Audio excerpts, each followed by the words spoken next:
ราคามาซื้อก็ขนาดมาซื้อก็เดี๋ยวเขาอยู่ที่ MPK มีนักเสียงขนาดสามารถไม่ได้ก็เขาได้หัดอัปเดตมากเลยขนาดอันเดอัพไลน์เมื่อไหร่ก็ได้เป็นได้ในไอโฟนขนาดเดี๋ยวในไอโอเอสขนาดอันลอยไปอัพไลน์ขนาดอันลอยขนาด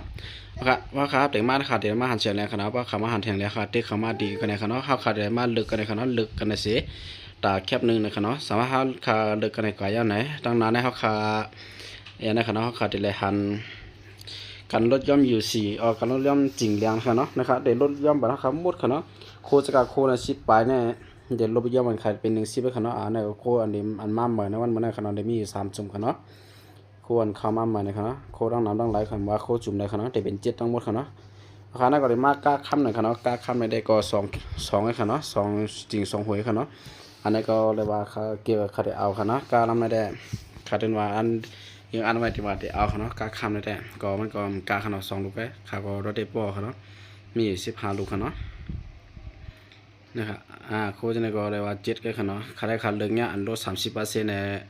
ก็มือตั้งเดเป็น10ก็มือเดเป็น7ขนาดมันก็ได้กำดีกับเด็กเนี่ยอันลดเป็น10%มันก็ได้มีขนาดเลยเอากว่าให้นั้น1จังได๋ขนาด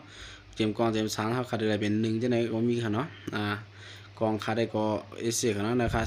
ซื้อพื้นได้ค่าใครมาขนาดอันนั้นใครมาเอาก้าเลยขนาดใครมาเอาก้าค้ำนั่นตั้งค่ะนะครับบ่เลเวล2มาก็ได้มาในขนาดว่าอัพมาเลเวล2เลเวล2ก็มันก็โหลดสั่งขนาดโหลดเอนจินเปลี่ยนลูกก็อัพไลน์ขนาดคนเนาะนั่นก็ได้เลยว่าคือแคมขนาดนะครับนั่นก็ได้เป็นกองอยู่ซะไอเข้ามาใหม่ขนาดกองอยู่ซะไอแน่เขาบอกว่ากูก็ได้ไล่ใจกันเนาะขนาดกองอยู่ซะไอนั่นได้ไหนยังว่าอันนั้นมันจะหาหยาบเลยกำไรมาปวดขนาดเสียงแดงขนาดแต่ค่ะกองกูเล่านะเขาได้เป็น3ขนาดเขาเป็นอัน30%ขนาดเดี๋ยวเลยเป็น3ขนาดว่ากองเล่าไหลขนาดว่ากองเล่าไหลสิเล่าก็จะเป็น3ขนาดมาโหจะได้เป็น2กูอันขนาดสามารถละใจสิอันนึงก็เอาอะไรขนาดเอาค่ะนั่นใครเอากาคับในขนาดโอเค let's go ขึ้นการในเฮานะครับเอาไก่ยาวลำหนึ่งสิไหลขนาดแล้วก็มีกาคับไก่ยาวอยู่สิลองไปมาหินนะครับนะเวลาสีกาในขนาดมีอันมันห่างดีแล้วกาคับเฮ็ดสีก็ได้ว่าคือขนาดตั้งน้ำมันก็บ่ขามันปอกเส้นโดดออกทะเลนะมีง่ายแล้วก็เลยโดดเสียงในขนาดทีน่าไอ้พ่นข้าวก็อัพไลน์ขนาดมันในขนาดนะครับเขามาห้องมาบิสินากันขนาดแต่ในเขามาเรียนผมว่า